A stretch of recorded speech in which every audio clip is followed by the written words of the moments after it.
events and opportunities that the History Department puts on, which if you've been watching the slideshow, we have a number of them. We also have some flyers on the desk out front, things such as the World History Workshop. We also have a series of podcasts which are created and produced in-house, overseen by Robert Casanella and one of our MA students, Ms. Holly Baker.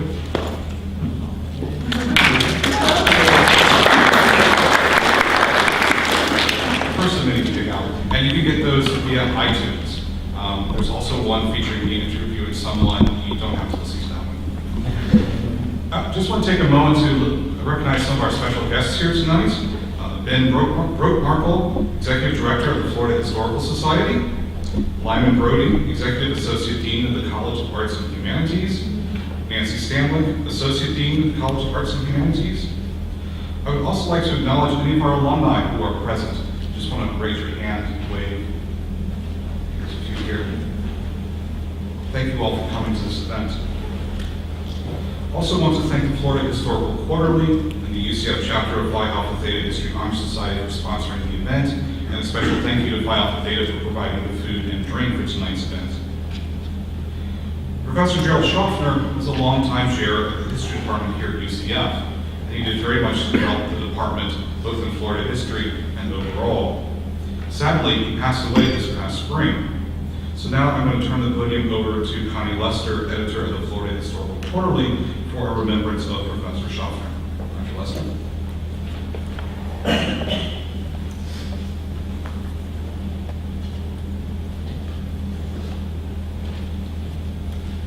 So welcome to the 5th Annual Jerrell Shofner Lecture on Florida History. Let me say a few words about the lecture and its origins first.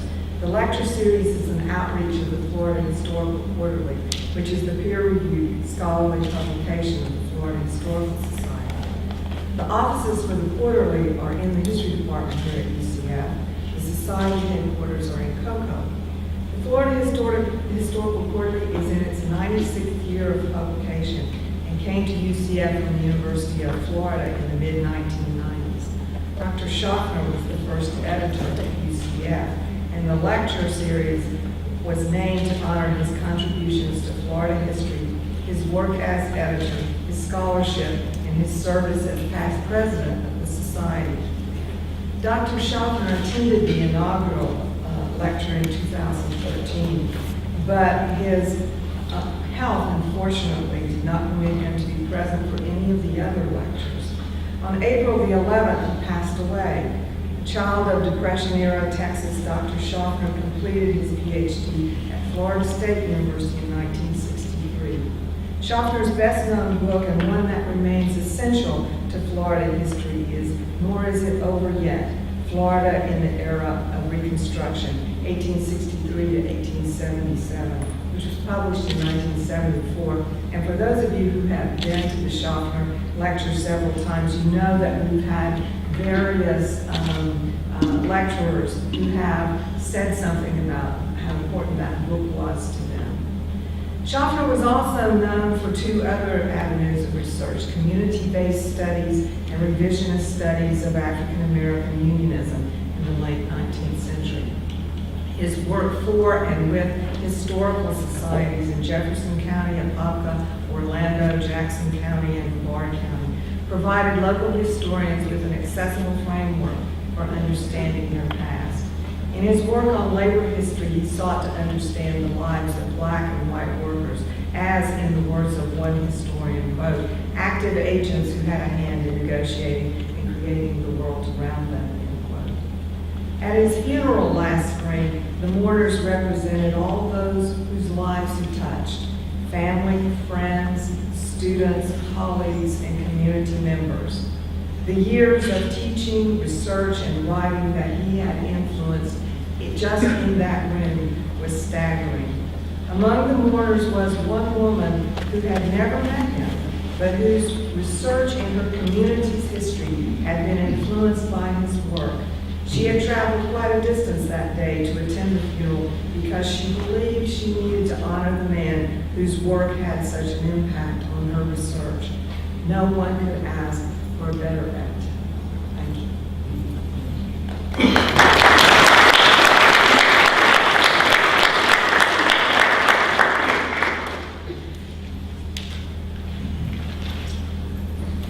name is Dan Murphy. I'm assistant editor of FHQ, and it's my pleasure to introduce the 5th annual Jerrell Shofner lecture tonight, Gary R. Mormino.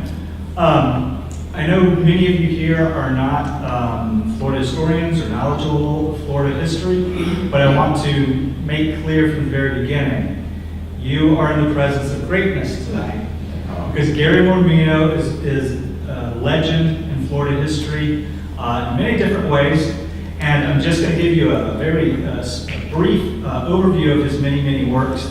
But there are many seasoned Florida historians here that are kind of quaking in our boots being around such a legend as Gary is today.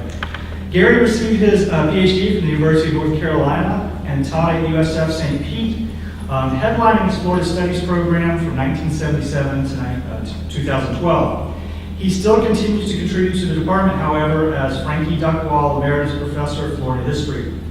His efforts at UCF-St. Pete to educate students and others on Florida history led him to being selected by the Florida Humanities Council as its inaugural, quote, Humanist of the Year in 2003. In terms of the scholarship, I could spend a lot of time talking about it, but we don't have that much time, so I'll just highlight a few things. In 1986, his book, Immigrants on the Hill, Italian Americans in St. Louis, 1882 to 1982, won the Howard Marrero Prize as the outstanding book in Italian history. Mormino's Florida scholarship made its mark a year later with the publication of The Immigrant World of Ybor City, Italians and Their Latin Neighbors in Tampa, 1885 to 1985, a book that received the Theodore Saluto's Prize for the outstanding book in ethnic immigration history. Mormino's tour de force in terms of Florida history, titled Land of Sunshine, State of Dreams, The Social History of Modern Florida, was published in 2005 and quickly became one of the most widely read academic histories of the state. In fact, there's at least one circulating in the crowd, so if anyone's interested, ask. Students and scholars worldwide consulted the book for its comprehensive yet concise treatment of the state's development and exotic image elsewhere. Perhaps the best praise for the book came from the recently passed Michael Gannon, a long-serving University of Florida professor and historian of the state, who wrote, "The Land of Sunshine, State of Dreams, quote, will be the book by which all future studies of modern Florida will be measured." The Florida Historical Society awarded the book the Charlton Tebow Prize in 2006. Or in other words, Gary does a lot of great books, he gets a lot of great awards for them. In addition to his formal scholarship on Florida, Gary has frequently contributed shorter interpretations and related opinion pieces in newspapers around the state, including the St. Petersburg Times, the Tampa Tribune, the Miami Herald, and our own Orlando Sentinel. Yet his impact on Florida scholarship continues. Among his ongoing publications, the winter 2017 special issue of FHQ titled 500 Years of Florida History, the 20th Century, which he guest edited and hopefully, and of course, many of you have already read, and soon will if you have not so far. I wanted to end my introduction by kind of quoting Gary in his own words. I'm not sure if he'll like this, I hope he does. In 2012, he gave an interview to the Florida Icon. And I guess the interviewer asked him several things about life in general, so he gave several statements about what he thought, which I think is very, very informational, very telling. "I'm living well," quote, according to Gary. "The greatest ritual will always remain having a good cup of coffee in the morning, reading a good newspaper, and finding good stuff to clip out."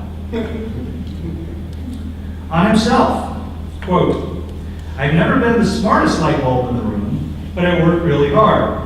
The first draft is not very good, but the sixth draft can be pretty good." Many of us in this room can relate to that, but I don't know how good some of our drafts are. "I'm living in Florida," Gary said, quote, "To be a Floridian, I think you have to be an optimist. You hope you're going to live longer than anyone imagines, and that you do all these things you probably won't do. Canoe a river, wrestle an alligator, marry again."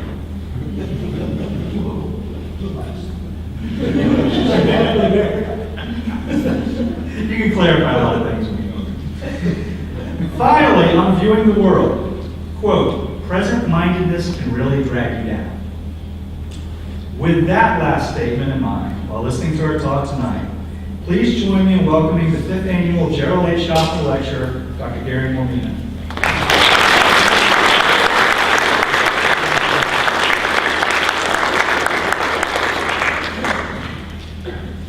Emmanuel and Connie.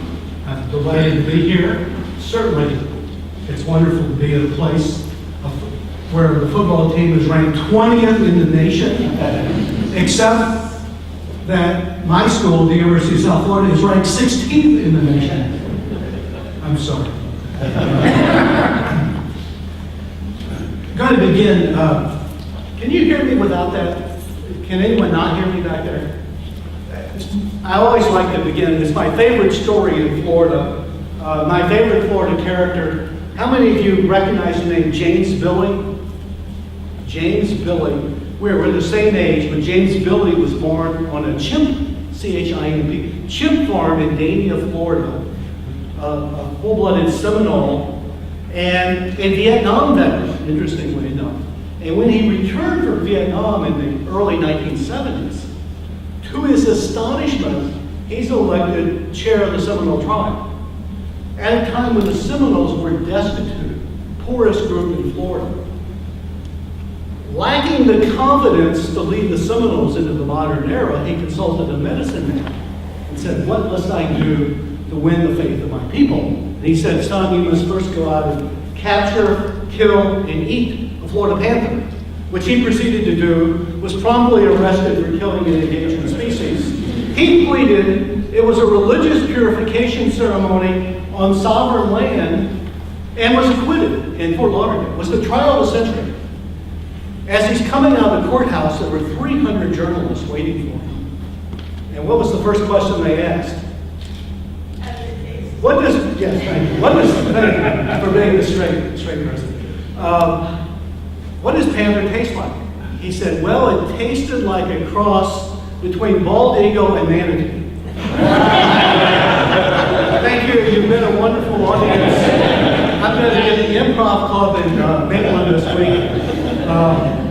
Well, I have a confession to make. This is embarrassing. And I so wish Jerrell were here. Jerrell and I were not friends. I deeply wanted to be friends with Jerrell.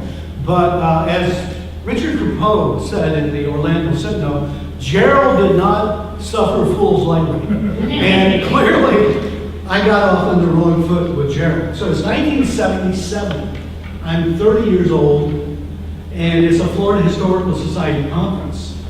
And I was asked to comment on a paper. Jerrell was the moderator. I don't even remember the name but it was a history department colleague from the University of Central Florida. I was mildly critical. I'm not a hypercritical person. Mildly critical, offering suggestions. Clearly, Jerrell thought I stepped way over the line. And when he concluded, he said, well, if and when Professor Mormino ever publishes anything, we'll look forward to it. And then in private, he took me aside and said, son, don't fuck with my colleagues. In the inimitable Jerrell Shofner Award. And I never could really get, Jerrell, you crossed the line once, but what a force. I mean, must have been one of the most focused historians of all time, the sheer breadth of scholarship.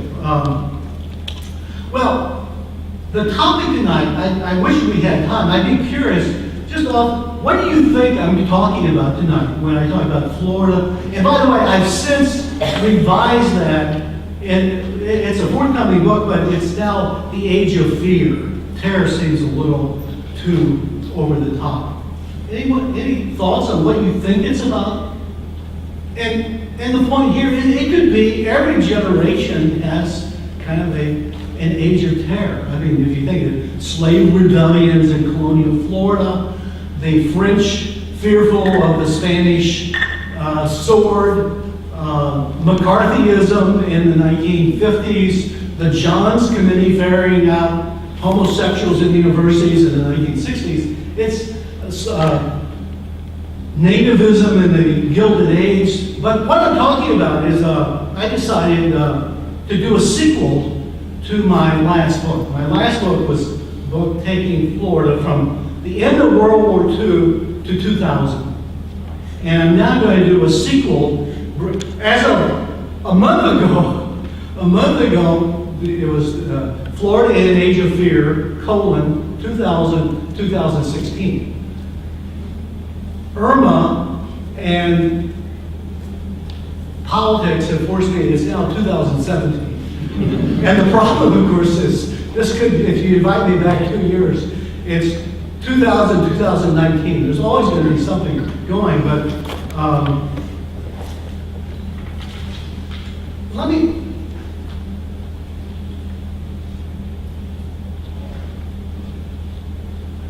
tell you how I got interested in Florida. I came to University of South Florida as an immigration historian. I thought I'd spend the rest of my life studying Italian immigrants, and it was thoroughly enjoyable. But I'm in Italy in the spring of 1981 as a Fulbright lecturer, and I'm having a cappuccino on the Via Veneto. Not a bad place to be, reading the American newspapers I get from the embassy. And it occurred to me that I'm missing the greatest story of my lifetime. I'm in Italy having a very nice time, but those 2 years in Florida, 1980-81, were Florida kind of on the threshold of dramatic change. Race riots in Miami, English-only amendment in Miami, Mariel, Haitian boat people, and I think I'm missing a couple other big ones. And I'm thinking the greatest story in my life is happening every day in Florida. Every single day, old orange groves being bulldozed for condominiums. The springs are being polluted more. And so I vowed, when I come back, I'll have tenure. I should have tenure. And I'm going to write a popular book about modern Florida. And I'm going to write it for the public. I really don't care what my colleagues think, but I've always kind of liked to write more popular vein rather than talking about historiography and those things. And that's what I did with Land of Sunshine, State of Dreams, which can be, I'd like to read just a section to set the stage for tonight's talk. In modern Florida, Isaiah's prophecies came true. Hot made cool, wet became dry, and the crooked bent straight. Nothing was impossible or improbable in Florida. Think of this, we need a sense of perspective. Most of you have only been in Florida during these boom years when Florida is always in the national light. It was not always so. On the eve of Pearl Harbor, that's not that long ago, in 1940, Florida was the smallest state in the American South. Smallest state. Arkansas and South Carolina had more residents than Florida. It was too remote. It was too hot, too humid. Florida did not matter. Florida matters now, certainly. Another way of looking at this, think about this. Let's say this was the Jerrell Shofner Sr., the first lecture in 1945. And I'm coming as a prophet. I'm going to tell the future in Florida. Which of the following would be the zaniest prediction what would happen to Florida in the next 60 years? That you could endure an August evening without sweating or swatting. That motorists could drive on a new interstate highway from Miami to Pensacola, knowing, of course, that no one can drive through Orlando nonstop. That someday baseball fans could enjoy Major League Baseball in St. Petersburg, Florida, inside an air-conditioned dome. That someday there would be 2 professional ice hockey franchises in Florida. Ice hockey in Florida, are you kidding me? That someday Brevard County, with about 10,000 people in 1940, would be the rocket capital of the free world. That someday Cape Coral, which wasn't even invented in 1940, would be the biggest city on the Gulf Coast between south of Tampa and St. Petersburg. Cape Coral is bigger than Bradenton, Sarasota, Fort Myers, or Naples. It's not even close. That someday Port St. Lucie would be the largest city between Jacksonville and West Palm Beach. It had also not been invented. And that someday, Florida, a heart of the solid Democratic South, would bleed red state Republican. And perhaps most zany, that Orlando in 1940, a marginally important agricultural crossroads, would be the happiest place on earth and home to cutting edge technology and one of the most important cities in the world. I mean, all that happened. What a story. And I have to admit, well, I centered the book around the concept of the Florida dream. This is not really a very scientific approach. The Florida dream can't be measured. But the idea is that there is something special about a place, about a state, that has 1,000 miles of sand dunes, that has a subtropical climate, that has palm trees, but more importantly than the physical attributes is the inherent promise of a better life, of second chances, or at least a better February. But that Florida dream, I got the idea. How many of you have read Kevin Starr? Anyone read Kevin Starr's book on the California Dream? He just died this year. One of the great writers ever. And he's the one who kind of created this idea of dream states. And I guarantee you, the Jerrell Shofner lecture in Delaware, the author is not talking about the Delaware Dream tonight, or the South Dakota Dream. That really Florida and California are the two dream states. Interestingly, I also set out I would not do a political book. I'm a political junkie, but I find the debates over Florida politics kind of tedious. I'm more interested in growth, and as I put it in the book, until the 1960s, the Florida legislature met every other year for 60 days. Critics thought it should have been the other way around. They should have met every 60 years for 2 days. But, and this is what I focused upon in the previous book, ordinary Floridians. How did ordinary Floridians lead their lives? How did they comprehend these powerful forces that were buffering their lives? War, immigration, migration, growth, civil rights, environmental concerns, revolutions in demography, healthcare, leisure, technology. That's really what the first book was about.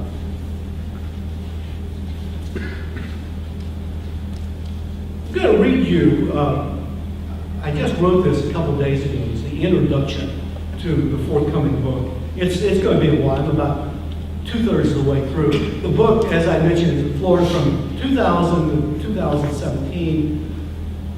I finished chapters on the year of the 4 hurricanes, 2004.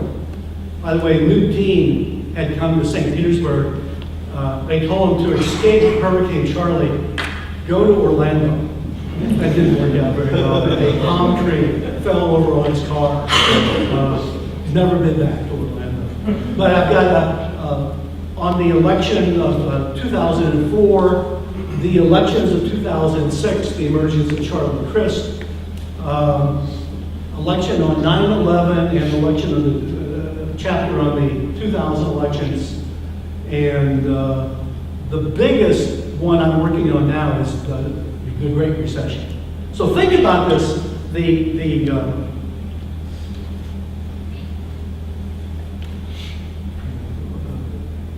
headers or the bookends. The bookends. So the book begins with Y2K, the giddiness of Y2K, the 2000 election, ends with Orlando Pulse and the election of Trump, and now Irma. And here's what it's interesting how I've changed my outlook of Florida. Anyone who writes about the Florida dream is an optimist, okay? And I think I've lost some of my optimism. Now, I may change this, I may have just been in a bad mood. but this is from the introduction. I write this introduction in a wistful, melancholic mood. Having spent over 4 decades in Florida, I realize that I'm in the autumn of my life and winter is coming. How many of your history professors use Game of Thrones metaphors, by the way? Winter is coming. The grim reality, the troubled, coursing condition of my beloved Florida saddens me. I would not have written that in 1999. The grim realities of life in the 21st century, the racial and ethnic divides, the yawning inequalities of life, the wanton destruction of wetlands, the pollution of our beloved Florida springs, should touch every Floridian, but it doesn't. As I reminisce about the late 1970s and 1980s, when I was your students' ages, strolling the streets of Ybor City and Calle Ocho in Miami, hiking through the Fakahatchee Strand in search of the elusive ghost orchid, the words of Gabriel Garcia Marquez came to mind. The world was so recent, many things lack names, he wrote. I felt like Colonel Aureliano Buendia, who upon facing a firing squad, quote, was to remember when his father took him to discover ice. So that's my introduction. So let's return to the beginning of tonight's talk. And I begin in the book. Imagine it's December 31st, 1999. And what's interesting, if you're an undergrad here, you probably don't remember December 31st, 1999. You were 2 years old, maybe, or 3 years old. The giddiness of Y2K, a new century and a new millennium the next day. Wow. Americans and Floridians expressed extraordinary optimism. It's hard to fathom how optimistic the country was in 2000, and for good reason. For all the melodrama of the Clinton years, America was in pretty good shape. We were paying off our national debt. 2000 is the last year we had a budget surplus. We've now transferred all of our debt to our children and grandchildren. Perhaps most dramatically, the Cold War was over. The big question in the 2000 campaigns, how are we going to use those savings? Of course, Al Gore wanted to use the lockbox for Social Security, etc. Because America would no longer be the world's policeman if we won the Cold War. December 31st, 1999. No iPads, no iPhones, no millennials, no cloud care or care cloud, no Tinder, no YouTube, no Twitter, no Pokemon, no USB thumb drives, no reality shows, no Apprentice, no WMD. It seems like a very different world. So let me begin the talk on the Florida in the age of terror. So, bedeviled by the beauty of King Priam's daughter, Apollo, the god of light and truth, Hex, the ill-fated Trojan Cassandra. He endowed Cassandra with the power of prophecy, but his gift came with a curse. No one believed her. Kind of like being a professor. You know, tell the future, but no one knows. Cassandra's gifts notwithstanding, no prophet could have foretold the unfolding of events that whiplashed Florida between 2000 and 2017. Beginning with the optimism of a new century, a new millennium, agitated and wounded by the contentious election of 2000 and 9/11, climaxing with Orlando Pulse and the election of Donald Trump. This 17-year period was cleaved by the most serious economic recession since the Great Depression. I mean, this has been a hurl. In fact, the introduction is titled Harem Scarum to Helter Skelter, 2017. The question is, so what distinguished Florida the last 17 years from other periods of Florida? If you're studying 18th, 19th, 16th century Florida, every historian would argue, well, my period is the most, my period witnessed more change, is most worthy of study? It's a legitimate question. The 1920s ushered in extraordinary change to Florida. The result of a real estate boom that created Coral Gables and Miami Beach, Boca Raton and Temple Terrace, new highways accompanied the new age of speed. The decades following World War II witnessed the rise of Florida from an underpopulated, marginally important state to a Sunbelt superstar. Wordsmiths coined new terms to understand Florida from those years after World War II to 2000. Sunbelt, space age, jet age, active retirement community, theme park, edge city, sprawl, timeshare condominiums, snowbird, climate control. Just as they would create new words to describe the last 17 years. Well, starting in 2000, the oracles at Delphi, Deltona, and Deerfield Beach will be pondering the meaning of the year 2000 for a long time. A centennial and a millennial year, 2000 was also an election year and a presidential year. 2000 is interesting. 365 days in America. I guess it's 366 days. It's a leap year right now. For most of Florida history, Florida was too marginal to be important. Florida has never had a presidential, no Floridian has ever served as a presidential running mate or run for president. Florida was never a battleground state, except one, and I'll talk about that in a second. But Florida mattered in 2000. This was even before they began counting the votes, and a newscaster held up the sign, Florida, Florida, Florida.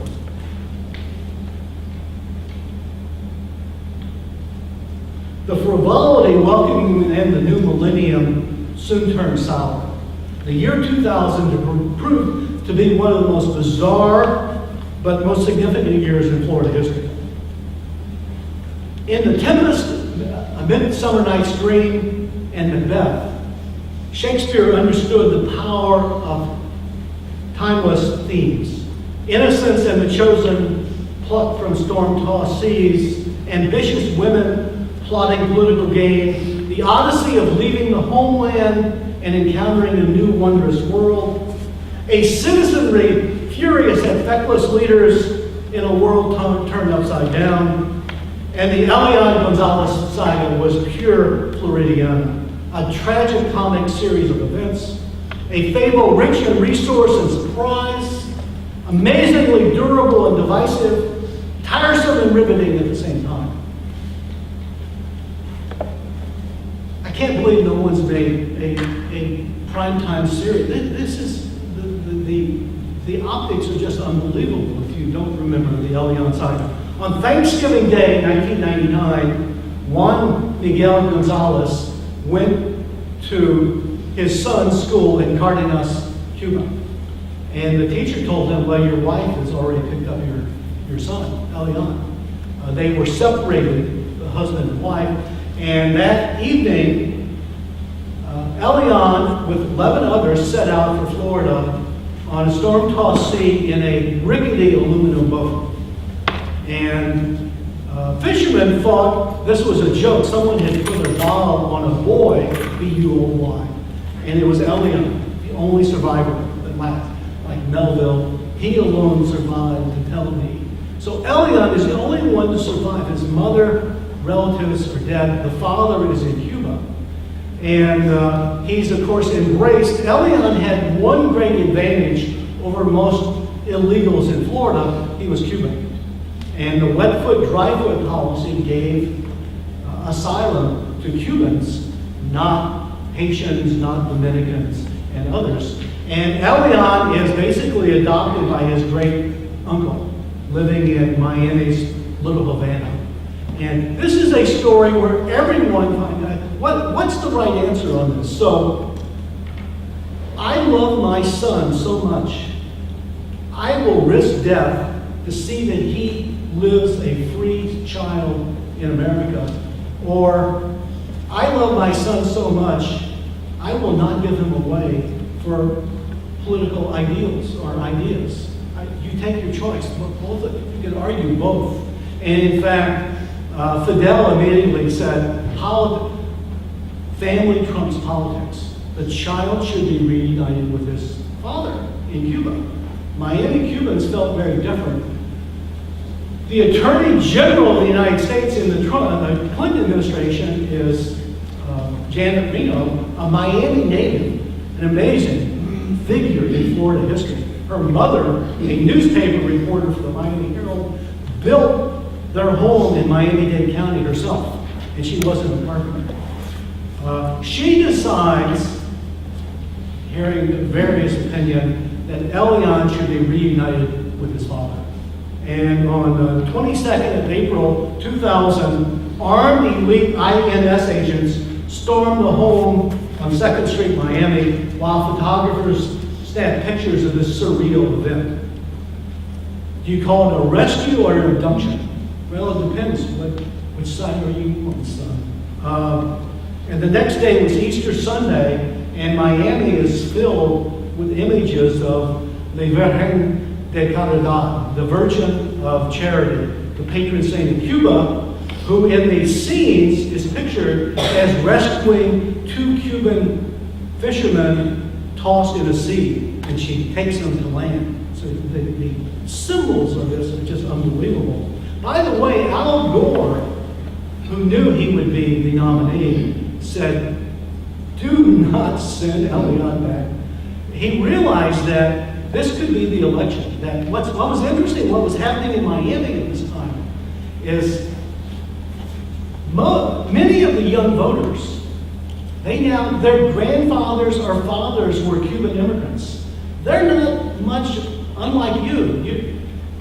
In their mind, if you're a 22-year-old voter in 2000, Fidel doesn't preoccupy your life.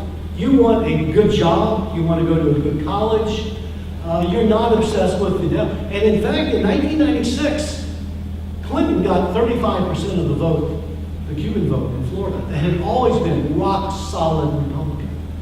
And many people said, you've just lost Florida because of this. And they called it el voto castigo, the revenge vote that would come down. In their eyes were watching God. Zora Neale Hurston, who might have trod these grounds 70, 80 years ago, writes, there are years that ask questions and years that answer. The millennial year produced more questions than answers. For many Americans, the 2000 election stigmatized Florida as kind of a loosely knit collection of zany tribes, warring factions. To others, the election merely confirmed Florida's status as the wackiest state in the Union. Jim Clark and I have a friend at the Tampa Bay Times who's written a book on weird Florida, making a fortune, by the way. He can't afford to take this gig here tonight. He's making too much money. But it's the question I get asked more than any other question that I go out to the group. Why is Florida so weird? And I always pose it, is the answer that weird people automatically come to Orlando, or is it that perfectly normal people from the Midwest come to Brevard County and then become weird? We'll never know.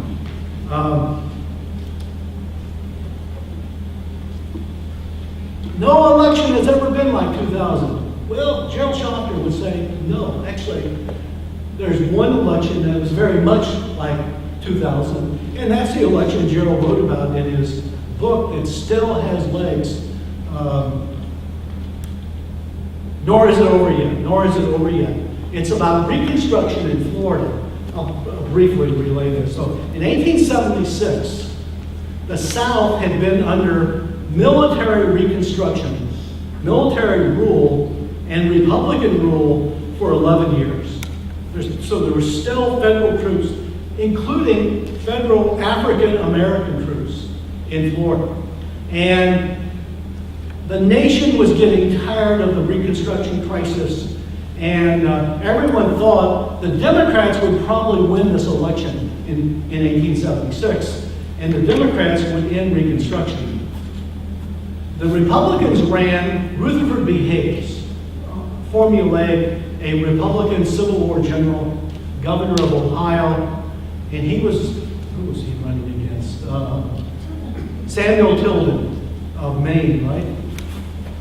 No, Tilden, New York. Pennsylvania? New York. The election came down to 3 states, Florida, Louisiana, and South Carolina. For the Republican to win the election, he had to win all 3 states. Tilden only needed to win 1 state. But the Republicans were in power in Tallahassee, they were in power in Washington, and as we will find out in 2000, if you have friends in high places, you're probably going to nudge your candidate to the winning line. And in fact, let me read you from Jerrell.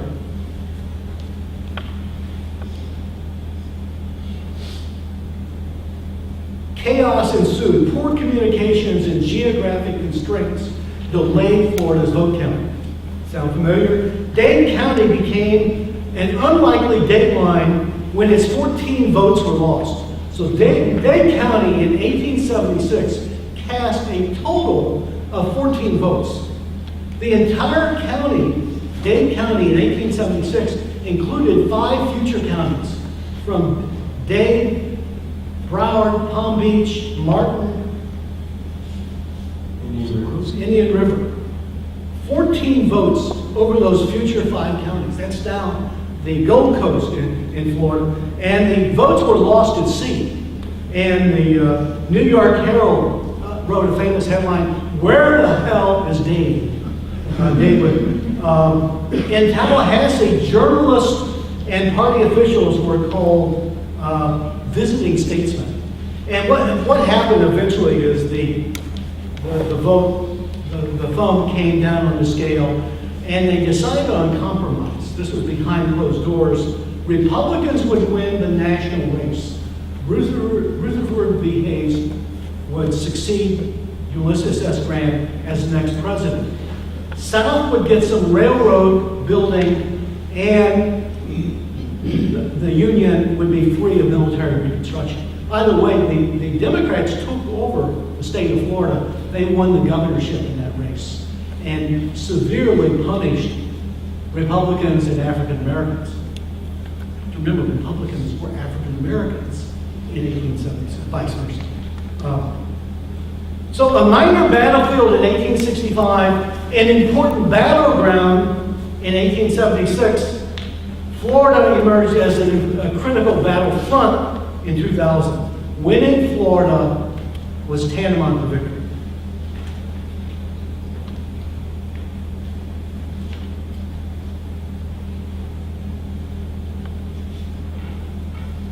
It's interesting. I remember I loved Election Eve. I just think it's high drama. I've been watching it since grade school.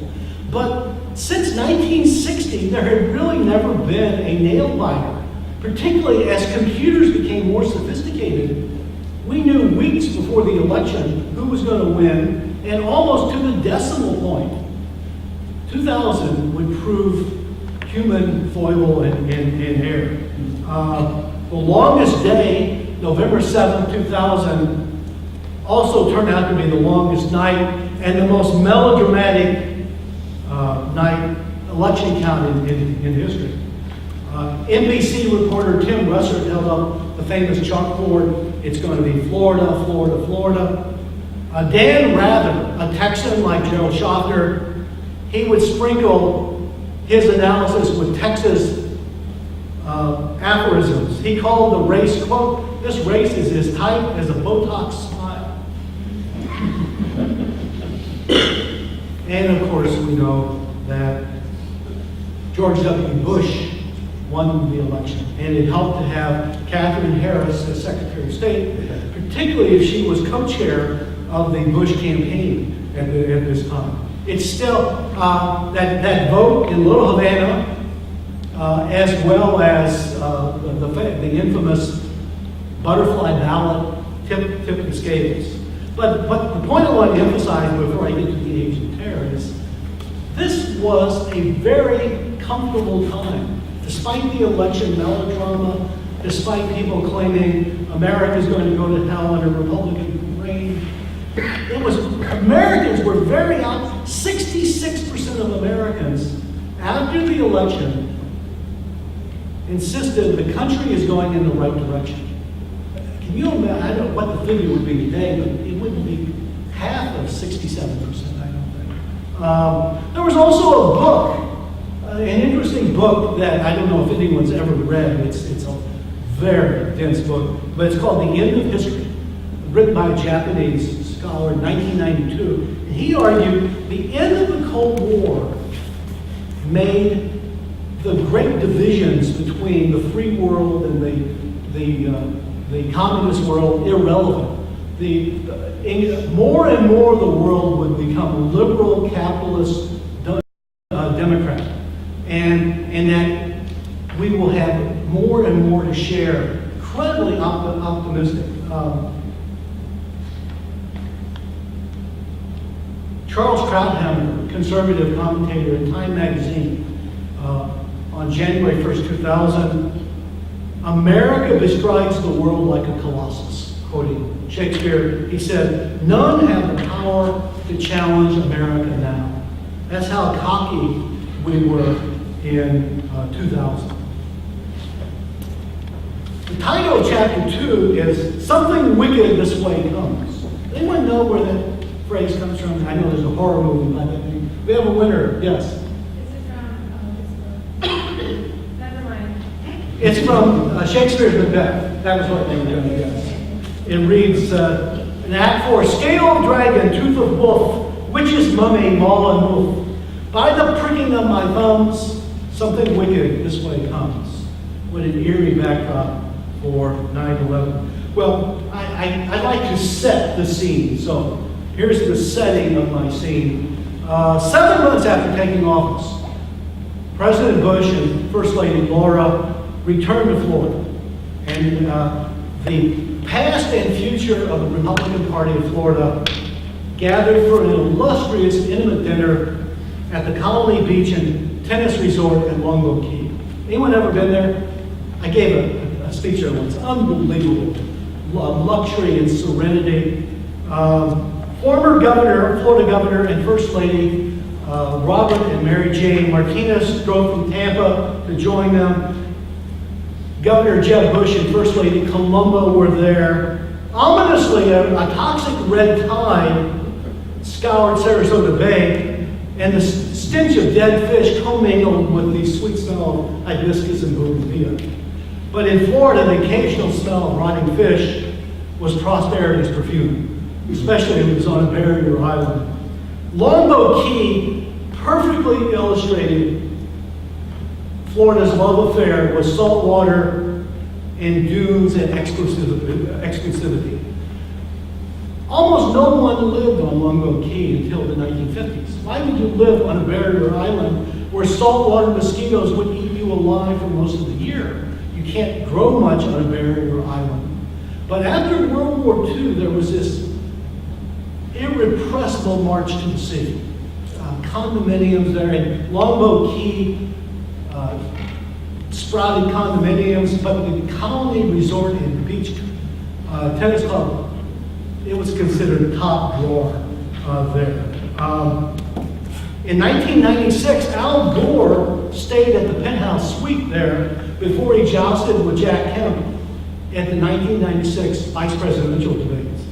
From the 5th floor penthouse suite, which cost $1,300 a night, President and Laura Bush could see luxurious Mediterranean revival mansions, one belonging to Florida Secretary of State, Katherine Harris.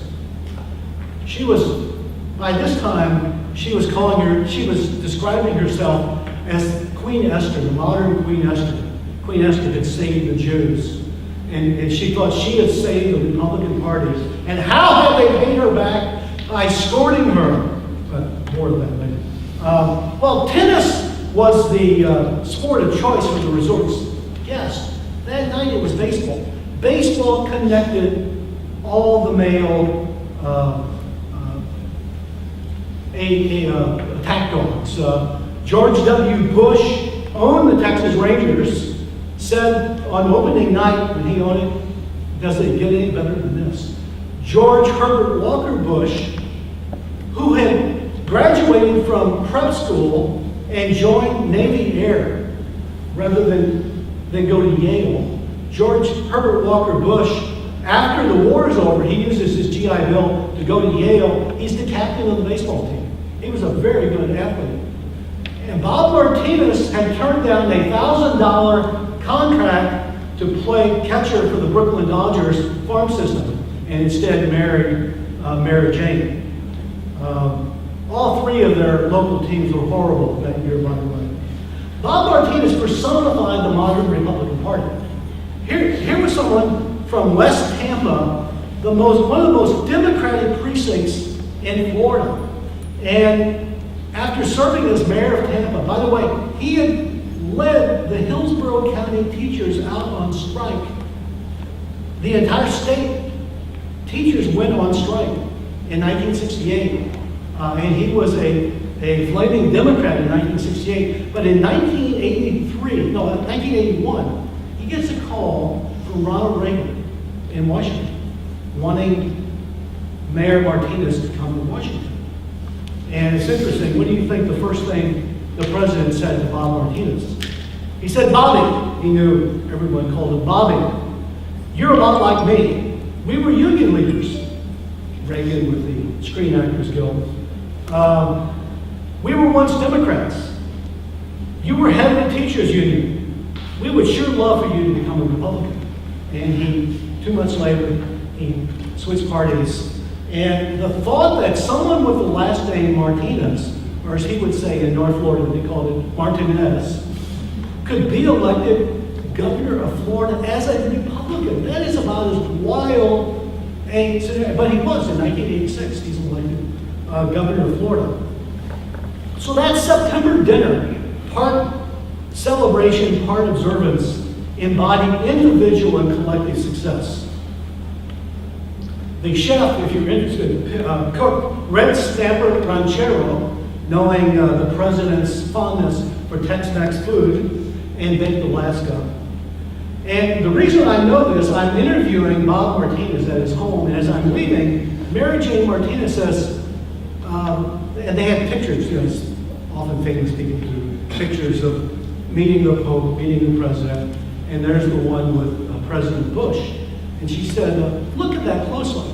And she said, what happened is we were leaving, the photographer gave us a picture, and the president asked, would you like me to sign this?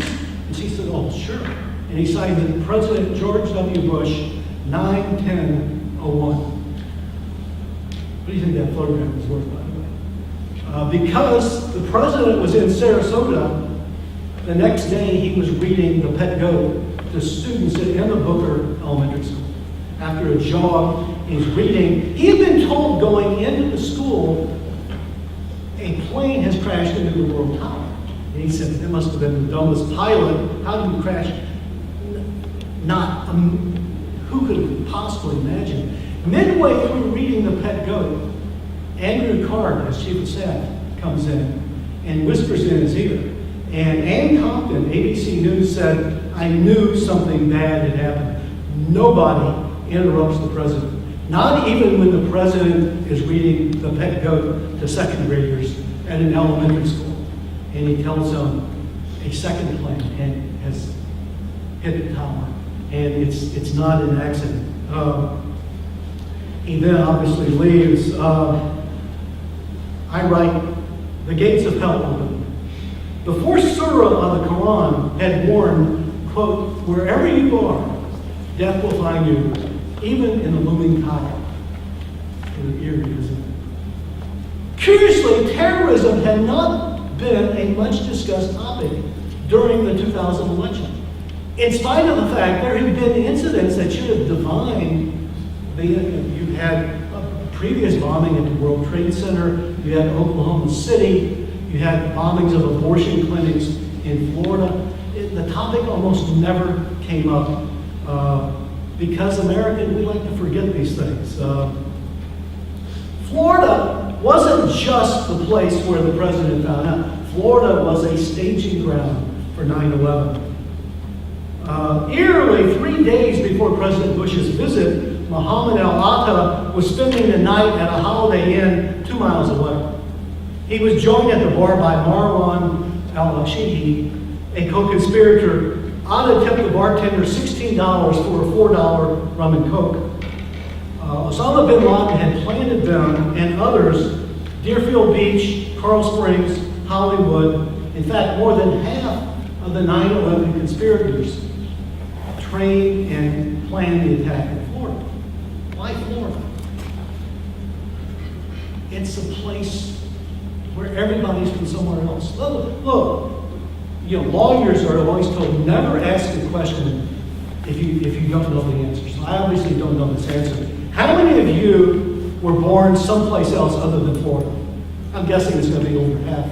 And it's over half. You would think with young people, you would have far more likelihood of natives. But you rent an apartment in Florida, who really tries to get to know one another, etc. It was the perfect place to be anonymous and to plan evil. Their lifestyle in Florida ranged from the prosaic to the depraved to the spiritual. Only one of the hijackers was over 30 years old, half were under age 24. 3 of the suspects spent their last night cavorting with lap dancers at the Pink Pony Nude Theater in Daytona Beach. I guarantee you this will be the only time the words lap dancing will be mentioned at a Jerrell Shofner lecture. One left behind a copy of the Koran at a strip club. And of course, we all know about the Saudi family living in Sarasota that left, literally they left dinner at the table, flew out on a private jet, and Bob Graham and Porter Gospel have been for 17 years trying to get these records open. And both President Bush and President Obama have refused to open certain files related to 9/11, particularly that family. It has to be scorching material, to say the least. Well, the consequences. I've got 6 minutes for consequences. It was the high water mark, I think you could argue, for Florida newspapers, 2001. First of all, Florida newspapers were healthy and strong and very impressive. Jim Clark and I were talking about this. You had at the top the St. Petersburg Times, Miami Herald, Orlando Sentinel wasn't far behind, Sun Sentinel was quite impressive, and the Tampa Tribune was very good. 9/11 also signified one of the reasons newspapers have suffered. 9/11 and the drama that followed, people don't want to read what happened yesterday. They want to find out what happened 5 minutes ago. Newspapers don't do that. They were, you had the first use of online editions, but they were giving them away. Of course, this was also a time when real estate was going strong, so lots of classified ads, even grocery stores, department stores, remember department stores, were advertising in newspapers. Newspapers, one of the casualties, not of 9/11, but part of that going in. Florida shut down, or so it seemed. Schools, theme parks. One of the consequences for schools, if you went to a school before 9/11, schools had been evolving in Florida. Elementary schools, junior highs were more like college campuses. Airy, you could, with hallways, etc. After 9/11, you are funneled through one entry point. And that's it. You can't just walk around through a lobby or something because of security concerns. Parents, for good reasons, want their children to be safe. The university, often the subject of criticism, became a place of contemplation after 9/11. It's interesting, Connie had mentioned, or Daniel had mentioned Michael Gannon. Michael Gannon gave the address to the assembly at University of Florida after 9/11. Think about that. And here's a man who spent his whole life studying colonial Florida. There's no place in America that has witnessed celebration and tragedy more than St. Augustine. The death of colonial governors, the death of emperors, the military defeat, military victory. And Gannon ended his talk saying, "We are in the presence, friends, of deep mysteries. And we call upon transcendent powers, both within and without, is to give that understanding, that solace, and that peace we find so hard to come by with ordinary resources." He ended, "May the Lord of history protect and defend these beloved United States of America."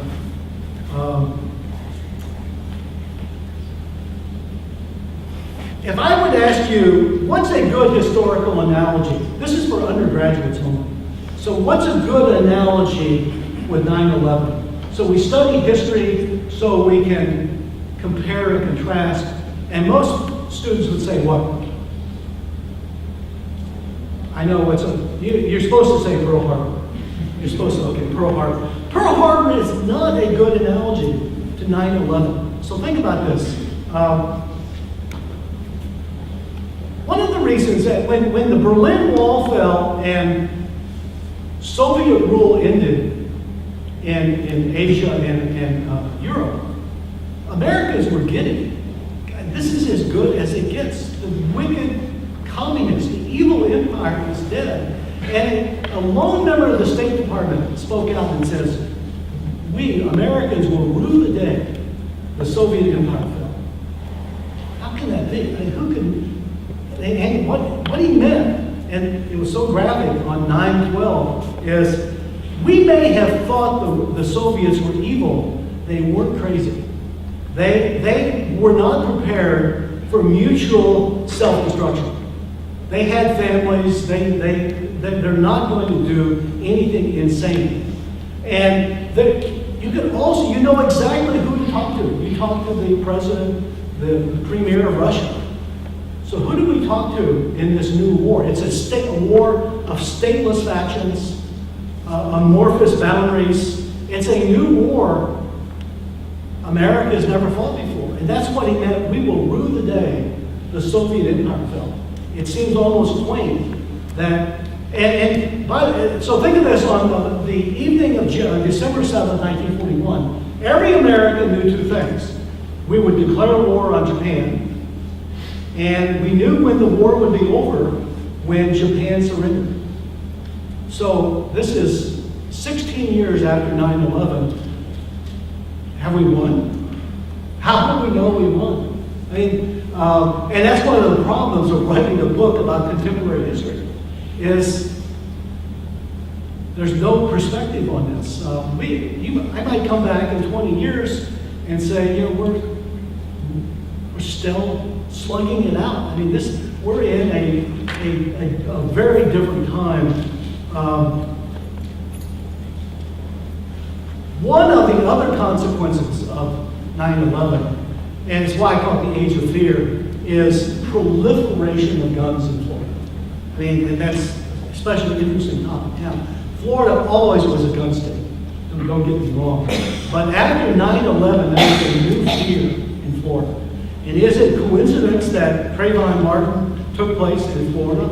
Probably not. But it's not just guns. It's a whole security apparatus. So you look at the sheer number of security guards in America and paramilitary security services protecting businesses, families. More and more people are living in gated communities. You're not going to convince me that a gated community is good for the bigger community in Florida, but it's safe, and people are worried and fearful for the future. I have much more to talk about, but I wanted to give you a chance to shoot me down and say, are you out of your mind? Have you considered this? But, questions, commentary? Some of you may have great 9/11 stories.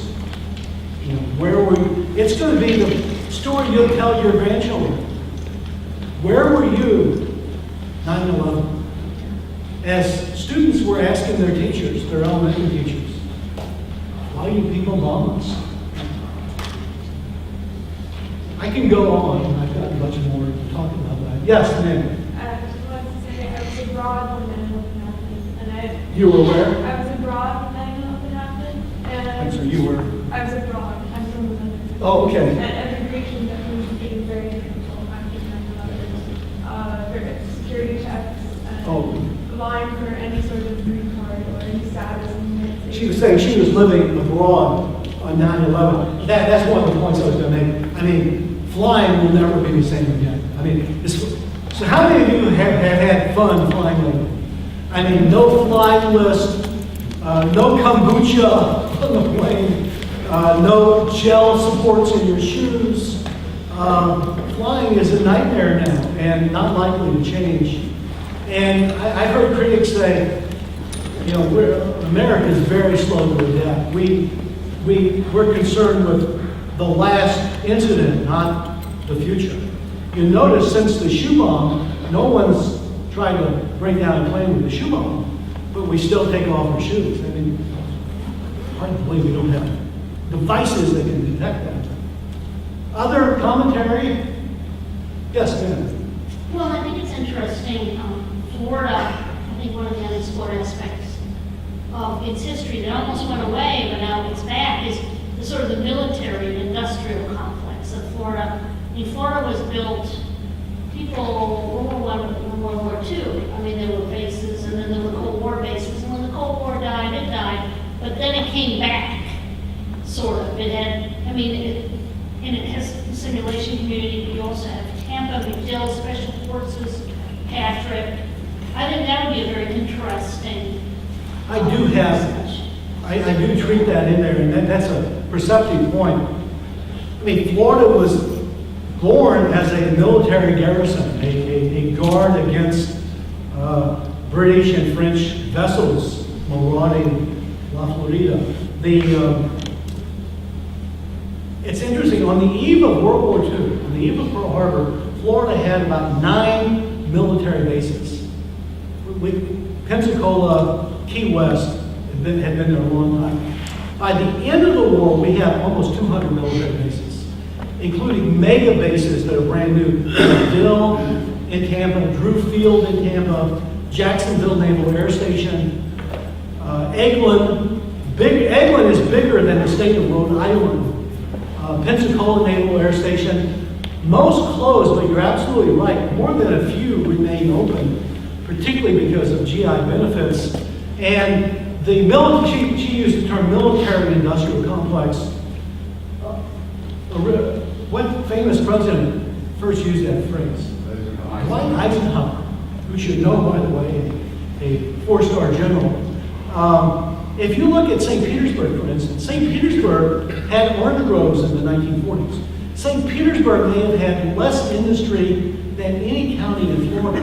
By 1960, St. Petersburg has Honeywell and GE making nuclear trigger devices. In fact, so vital was these new defense plants that Pinellas County changed the seal and put alongside in orange an atomic symbol, you know, the element symbol, which is still on the county seal. CENTCOM at McDill, vitally important. So I do treat that. I just ran out of time. My fault. Final thoughts, final comments? Yes, ma'am. I wanted to say that I'm actually from Coral Springs, Florida, which is where one of the hijackers was. And Coral Springs, if you're from it, everybody knows that it's a really boring place. It's a lot of gay communities, a lot of elderly people. All the young people hate it there. And we always know that the 2 things that we're known for is that it's illegal to have the golden McDonald's arches for safety reasons, and we had a hijacker hiding on us. And I think that's the community that Johnny Carson promoted as commercials as well. That period of 50s and 60s is absolutely amazing in Florida. these instant cities, particularly in Broward County and Palm Beach County, absolutely amazing. Some of these communities have their roots in rural Florida. Well, who are the bean pickers? Well, something Beach, not Boynton Beach. What's the one next to Boynton Beach? They're the nickname of the team is Bean Pickers because in the 1920s there were a lot of green bean fields, and that's what students did. I'm glad to hear that, the infamy of Coral Springs. Any final thoughts, questions? No 9/11 stories. There's got to be a good 9/11 story here. Yes. I don't know if it's fantastic, but I worked at Disney at the time, and I worked that day. They called me into work, so I had to go to work early, and there was no one on the streets at all. So I thought that was interesting. I had never seen no traffic on the way to Disney. And when you go into the Walt Disney World, read the sign, no one was around. I've got a quote somewhere. One of the workers was saying, "How in the world are you supposed to smile the day after 9/11, and yet it's the happiest place on earth?" And it's interesting. Let me just finish on this. So, in the big picture, historians are supposed to. Okay, I've mainly dealt with small frame images. In the big picture, where does 9/11 fit in American history? And to us, this seems pretty big. I mean, I'm devoting a couple of years of my life to this. But I have to admit, it doesn't come close to adding up to the Civil War or the American Revolution or World War II. Those events challenged the very being of our nation. I mean, if Germany wins the war, who knows what would happen? How many of you wouldn't be here if Germany had won the war?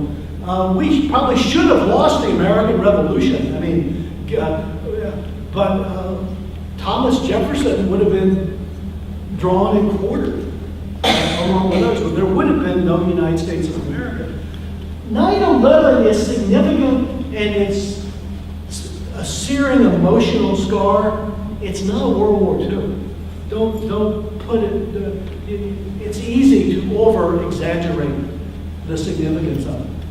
Now, it's going to be an event, particularly for the young students. Imagine you're 95 years old. You may be the last person in Orlando who remembers 9/11, and these newspaper reporters will be coming up to you and asking you these questions. I'm absolutely serious. It's quite possible. But my last thought on that, there's an asterisk at the end of my explanation. It doesn't rise to level. We also don't know how this is going to end. Again, what will happen in the next 5 years, 10 years? Maybe we've seen the best, not the worst yet. So that's one of the perils of writing contemporary history, is sometimes you're too close to it. Yes, Professor Clark. Yeah, quick point. You mentioned the traffic on 9/11. My favorite How Orlando Has Changed story, in the mid-'60s when I-4 opened through Orlando, this is 7 years before Disney came, the Sentinel sent a photographer out to cover the opening of I-4. He was able to go out in the middle of I-4 and take a picture. And cameras were much more complex then, and he spent several minutes standing in the middle of I-4 with no traffic. Days of yesteryear. Thank you so much for coming out tonight. I appreciate it.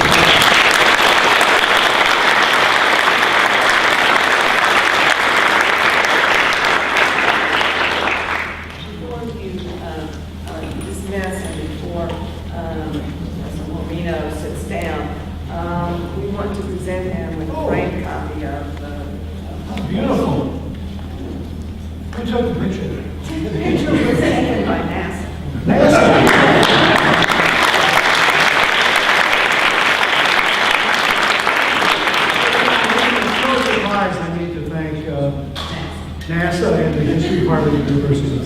There's a little story behind this. When we conceived the 500 years of Florida history, each one of those issues had on the cover of it a map of Florida from that century. And so I could hardly wait to get to the 20th century and have a picture of Florida from space. They say from space, you can see two human, man-made objects from outer space. You can see the Great China Wall, and you can see the Broward County line. Thanks.